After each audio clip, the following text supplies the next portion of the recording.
Hi there, this is Steve Miley, the Market Chartist on behalf of ForexTraders.com, and we're now looking here at the pound versus the dollar and also euro versus the dollar, both surging aggressively higher. Not so much a reflection here of necessarily pound or euro strength, very much US dollar weakness, which we're seeing across the major G10, G8, G10 currencies against all the majors, but also against even emerging market currencies. So the dollar really under negative pressure in here that it's been under since back in December, since the rate hike that we saw from the Fed.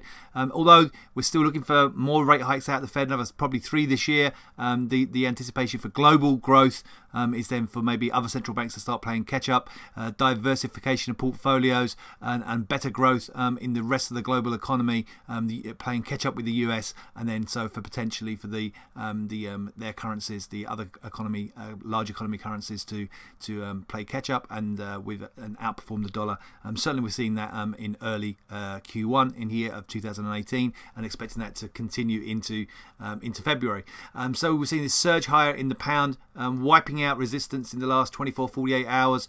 Psychological 140 levels way behind us now, up with trading above 143, and looking for much higher targets in here, potentially bigger picture in here. We're looking for pound to move towards targets up towards 140.45, and then potentially even higher than that, 145, 146, 144.65 is the next really big level on the upside.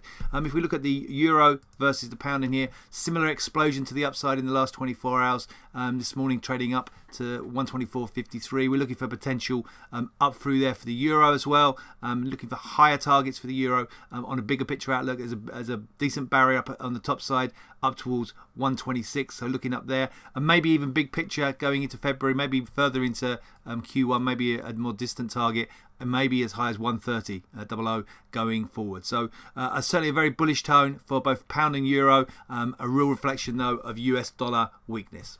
This has been Steve Miley, the Market Chartist, and I wish you a great trading week.